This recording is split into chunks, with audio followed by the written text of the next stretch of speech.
There's been a jump at the pump, and experts say this could be the new trend. It's because of organizations like Tuscaloosa Emergency Services that patrons say they can make it through difficult times. So not only is recycling easy, but it benefits the economy in so many ways. Fans from all over came to cheer on the Tide, but they're also getting a biology lesson on snakes. According to fitness trainer Brian Meggs, one way to stay motivated is to always vary your workout. 00 Hotel Delta runway 22, cleared for takeoff. Sounds from the tower may soon be a thing of the past. As part of the sequester, more than 80 airports nationwide are up for losing their control towers, and Tuscaloosa is on the list. But Transportation Director Tara Tubbs says it shouldn't cause too much trouble.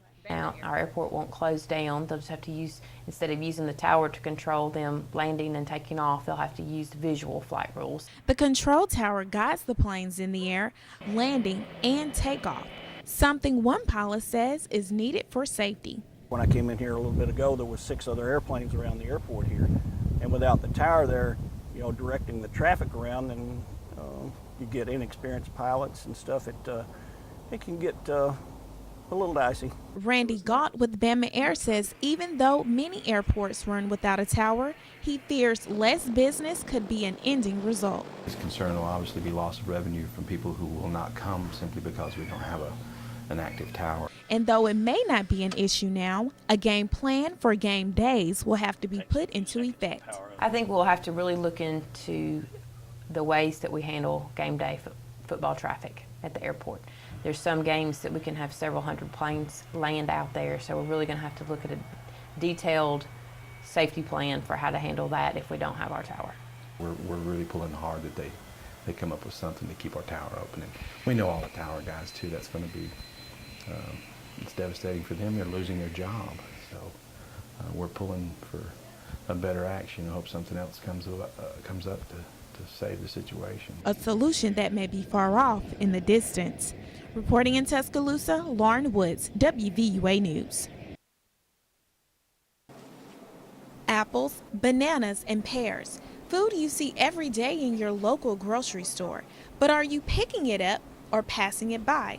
Dr. Milady Murphy says choosing healthier foods is key for a healthier lifestyle. We just have to learn how to make healthier food choices rather than starve ourselves or go on extreme diets. I'm like one of those people who gets frustrated by dieting. Like if it doesn't work quickly, like I just like, okay, forget it. Like because I like things to go quickly, I usually don't go on the extreme diets where you have to eat all of this certain type of foods. Aspen Stow is a college student and says there's just something special about down south cooking. Kind of a scary thought that, Alabama is really obese, but I think it's the southern food. Murphy says you can still enjoy the foods you love, just prepared in a different way. Instead of fried foods of what they normally eat, choose those foods that are baked, broiled, and grilled.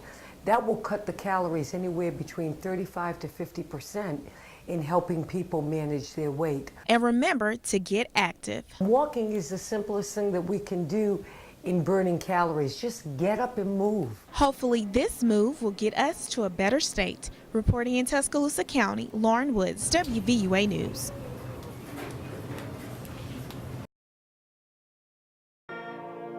Sounds of celebration fill the courtyard at Stillman College for the dedication of the Birthright Alumni Hall. But it's a lot more than just a building. The name has a story of its own.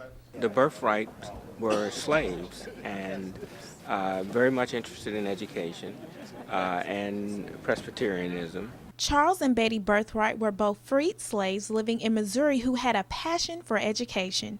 When they learned about what was then called the Tuscaloosa Institute, they wanted to give back. When they were set free, they acquired some wealth and they contributed the money that led to the actual construction of the building. The Tuscaloosa Institute later became Stillman College, but the Birthright's legacy has remained the same. The values that Stillman holds would be consistent with that of the Birthright family, and the values of integrity and a strong Christian faith-based campus. When you look back to what the Birthrights did as a beginning, and all of the other alumni and non-alumni who have done so much to contribute to the existence and the success of this school.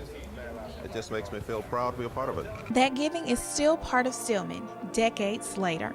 Reporting in Tuscaloosa, Lauren Woods, WVUA News.